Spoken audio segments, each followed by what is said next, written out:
Good morning, good afternoon. Welcome to Match Day. I'm Vince, and in the middle is Ian. It's a little audio check there, Ian. Yeah, I'm good. Good. And then our guest today is Mike Keeney. Mike, can you hear us? I sure can. Can you hear me? Yes, we can. Perfect. Woo, good.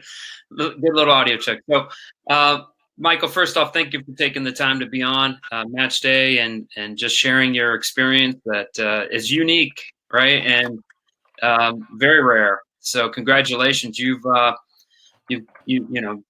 to a level that a lot of us would love to do, So let's talk about that journey, if you don't mind, and then we can kind of go from there. So thank you.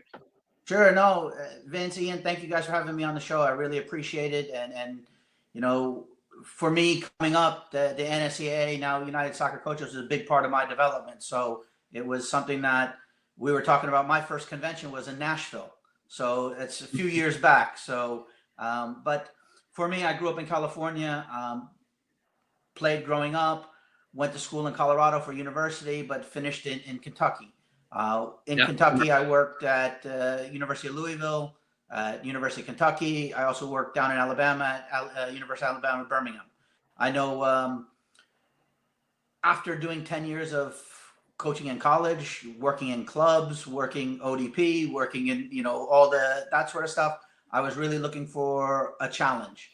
And for me, I was fortunate enough to have worked with quite a few players during my college career that were from Europe, and one of them was a player named Ilka Jantti. When I was the director of coaching down in Alabama for Hoover Soccer Club, he was my assistant. He played for me at Kentucky, then I brought him as my assistant, and he kept saying, if you want to come over, we can do something. I was trying to do something with Glasgow Celtic for about a year, and we had all kinds of issues, and Ilka said, come on over here. So I packed all my stuff up, and well, not really all my stuff, but 2 bags, and got on a plane and came over here, and that was 2008, and now it's 2020. Wow. So here I was very fortunate. I got in right away with one of the clubs here in Helsinki. I started coaching like the A juniors, which are like the U20s, and then the B juniors, which are like the U17s. And I did that for 1 season. We actually won promotion to the top league in the country. And from there, they promoted me to work with the first team as the assistant coach.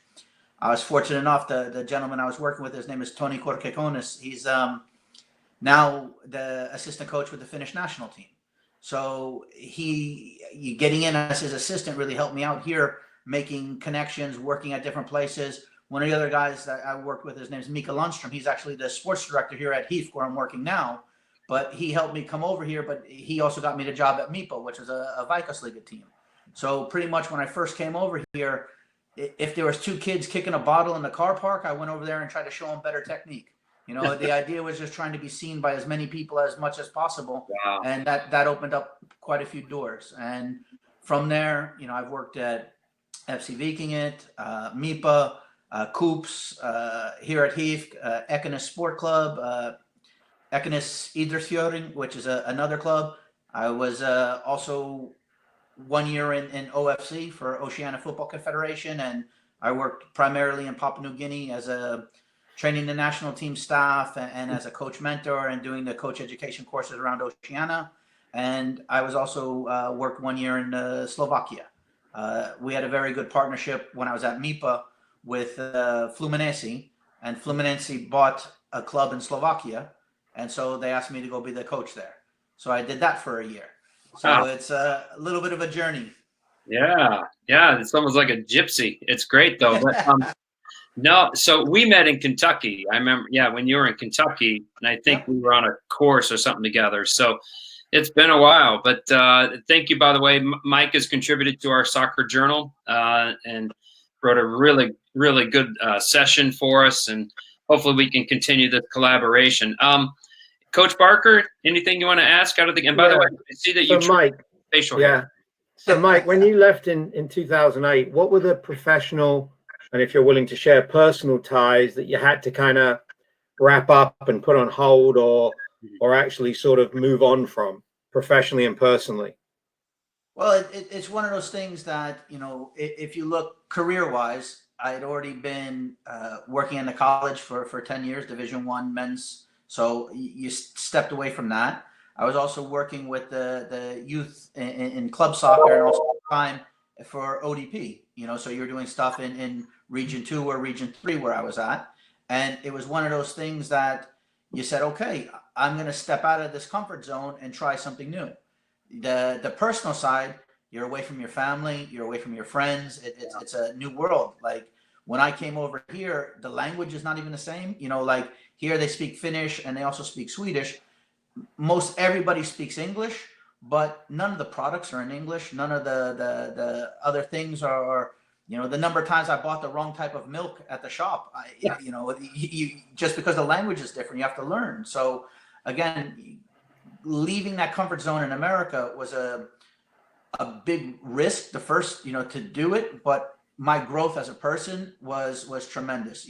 Just being able to say, hey, I can do this in another country, and survive. It's not like you're going somewhere that's a completely different, but you're out of your comfort zone. And being away from your family, being away from your support network, being completely on your own, it was a little bit of a change.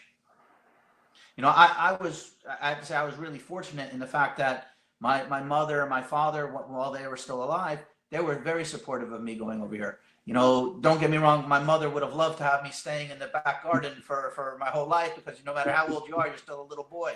But they knew that this was my dream, and my ambition was to work in a professional game in Europe. So of course they supported me.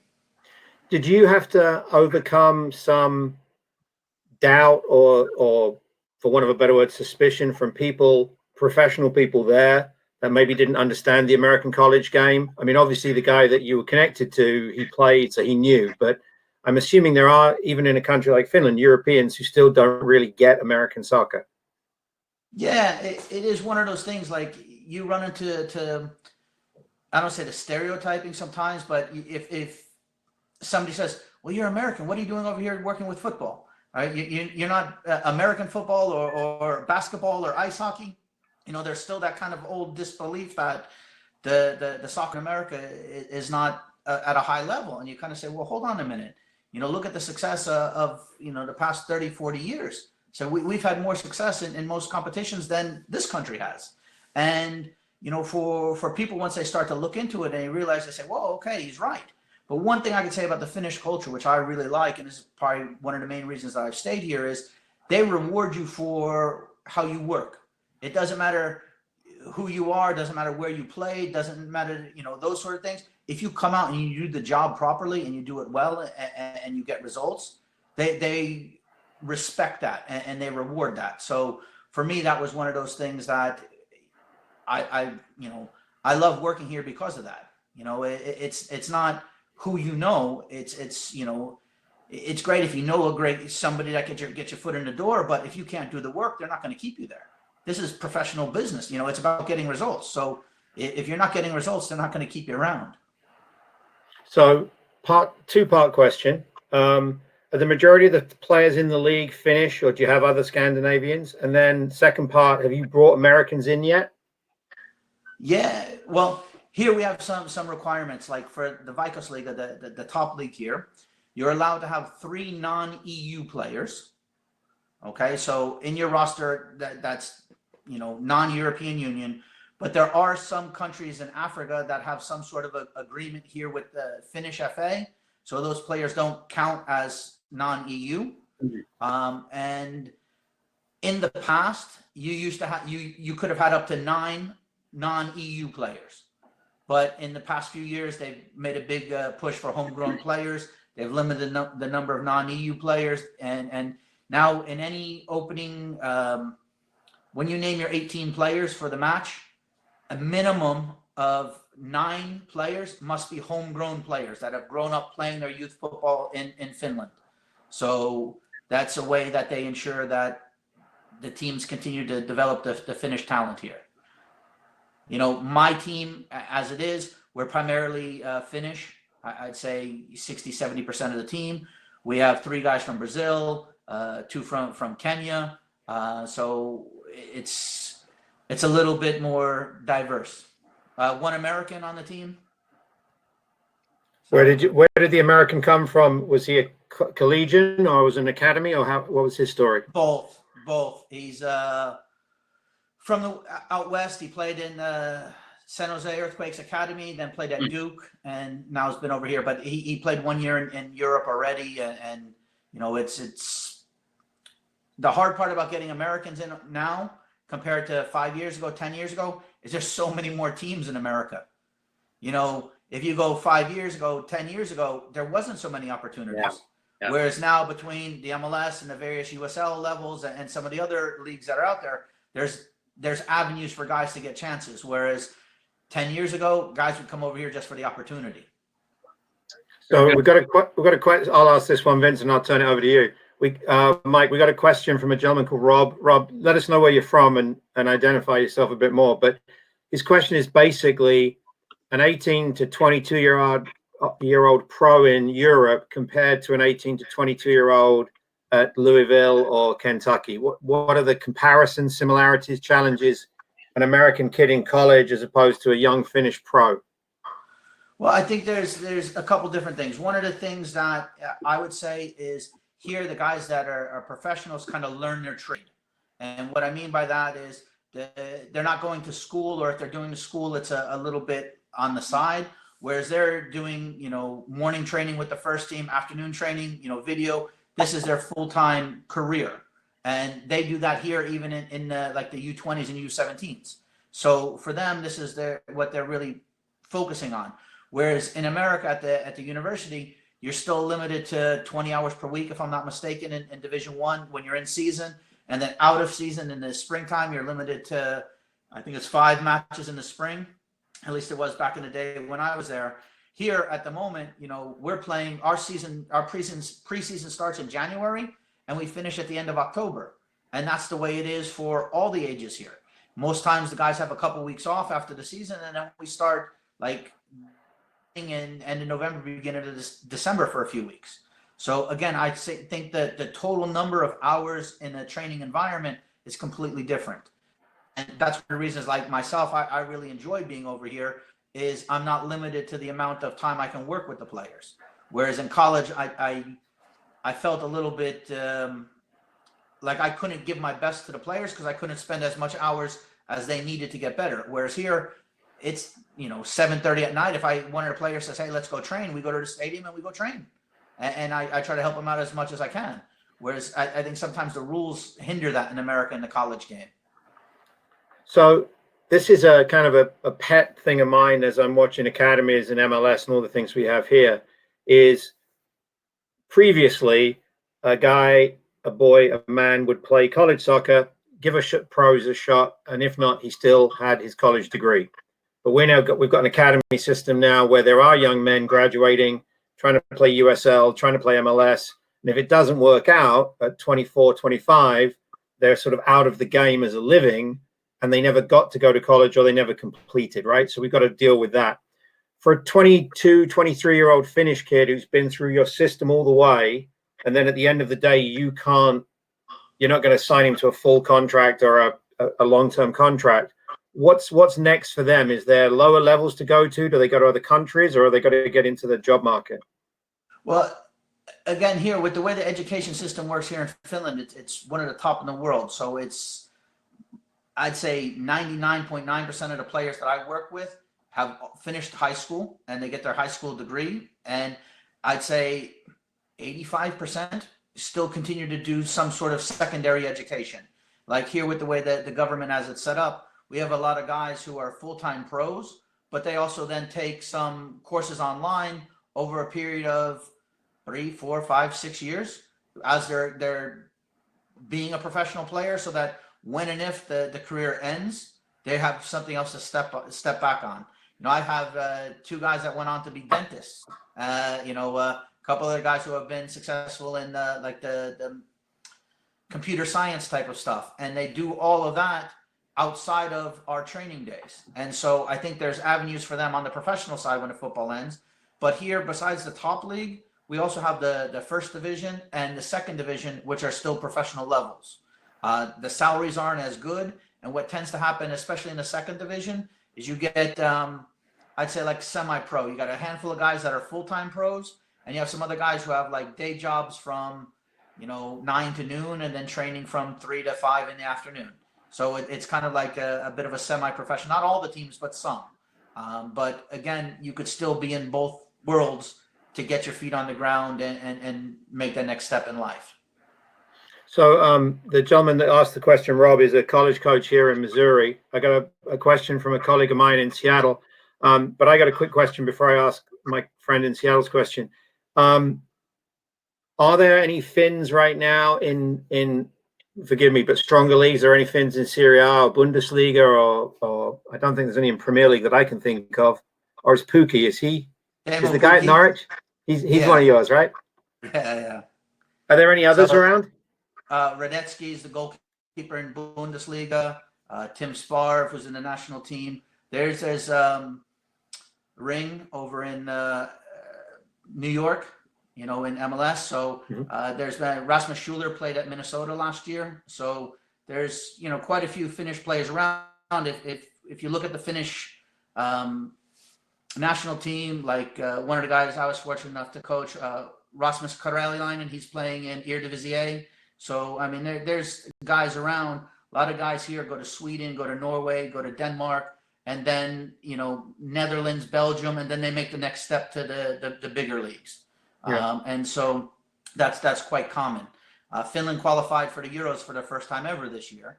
So again, it's a bit of a blow that they're pushed off another year, but it's a huge thing for the soccer to football here in this country. It was a massive result, first time in the history that they qualified. So it was really big time.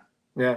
When I was a kid, England would always draw. It seemed like we always would draw Finland in World Cup qualifying and Euro qualifying. So I remember a number of. I mean, even Kai Huskivy back in the day was playing for the national team and scored. I think he scored at Wembley. But Finland was very much sort of a whipping boy. But with the expansion of European football, what group were they in League Nations or Euro Nations Cup? Were they a C team? They won their group in the Nations League and moved up. So I think they went from C to B, if I'm not mistaken now. Yeah. But they had Italy, you had Bosnia, you had a couple of so there was some decent Greece. So again, it's years. Each year they're getting better. Marco Cannavaro, who's the head coach, I was fortunate enough to have him as my mentor on my A license, UEFA A license, and my pro license.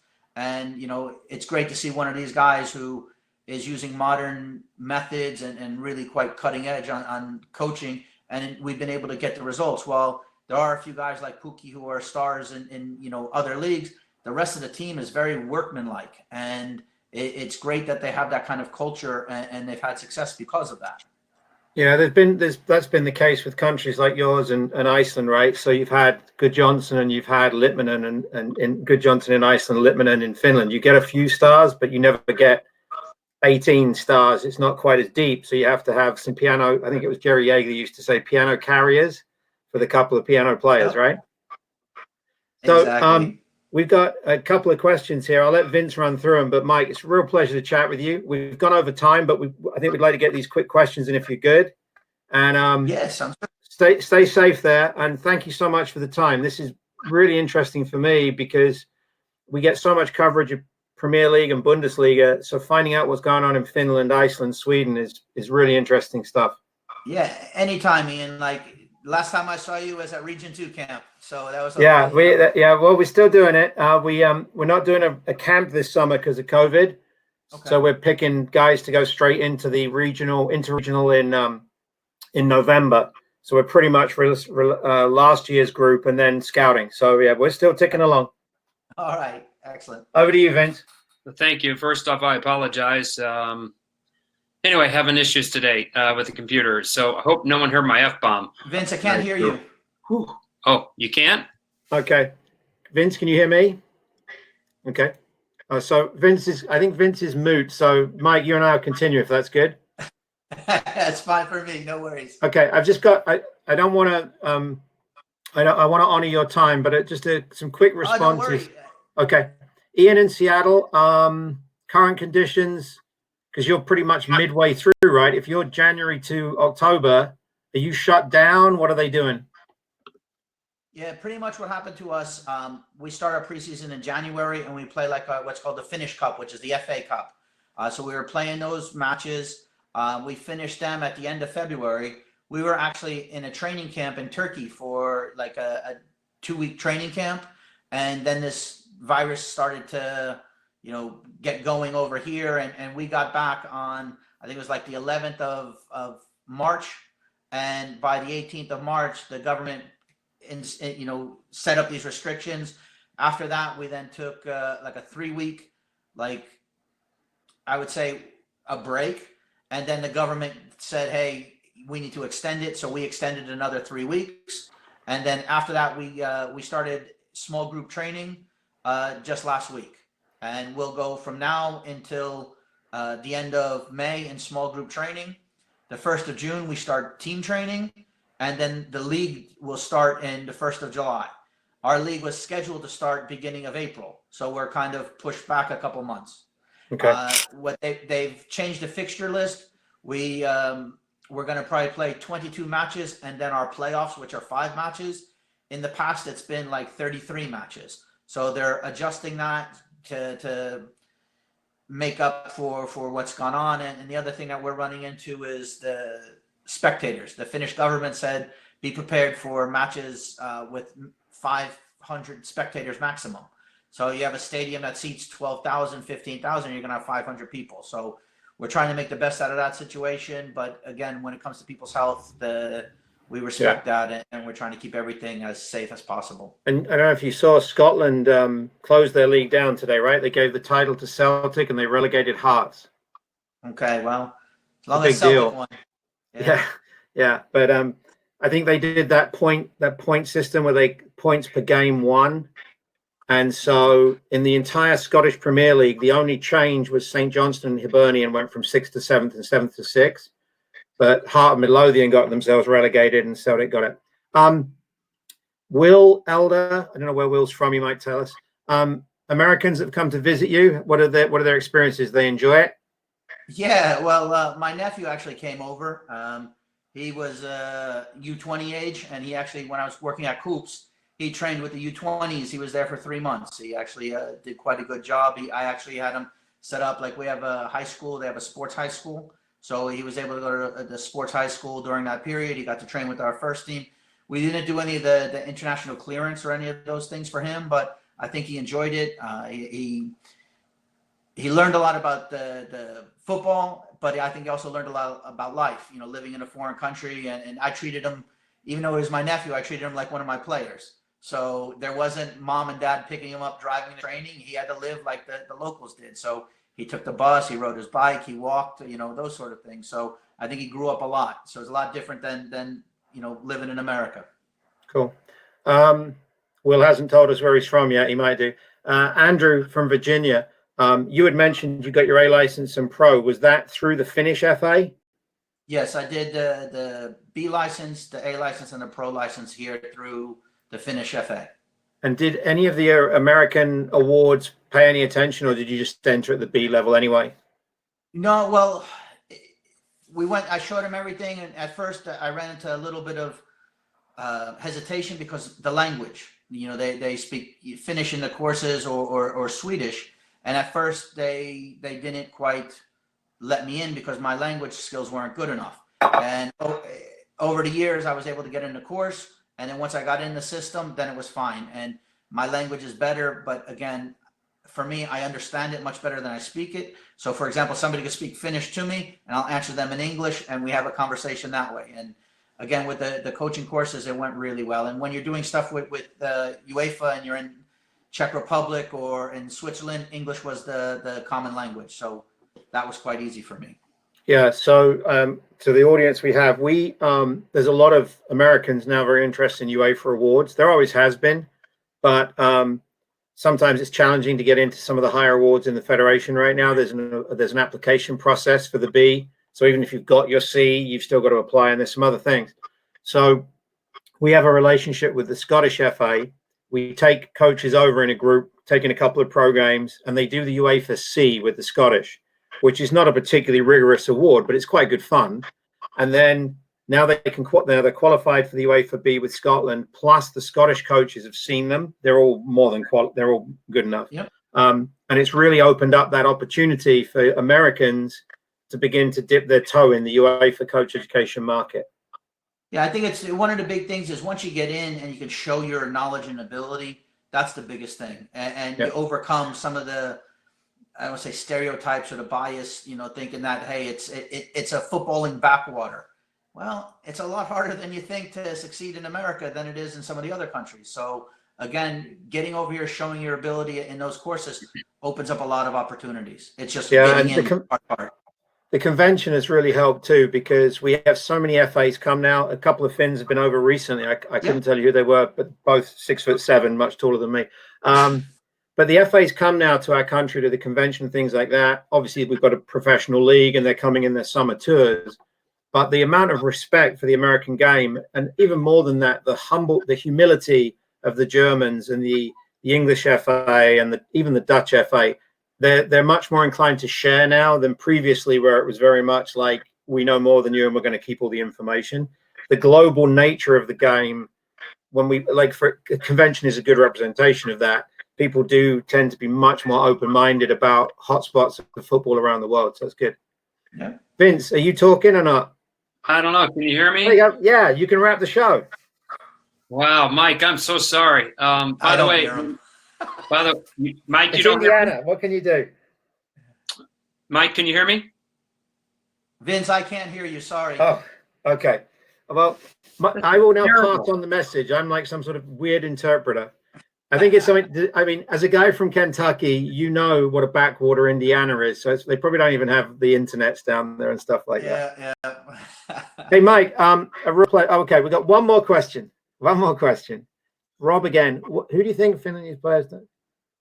Oh, so Finnish kids. If a Finnish kid in your program probably not going to make it pro for you, 16, 17, 18, have you recommended any to the States? Yeah, there's been a handful. One of my players, Marty Ali, went to UNC Greensboro a few years ago. Did really well. Played there 4 years. Was a captain 2 of those, I believe, and graduated. And like I said, tried to help these guys.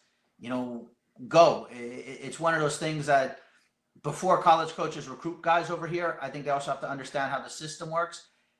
Finnish, if they can qualify for university here in Finland, they go for free.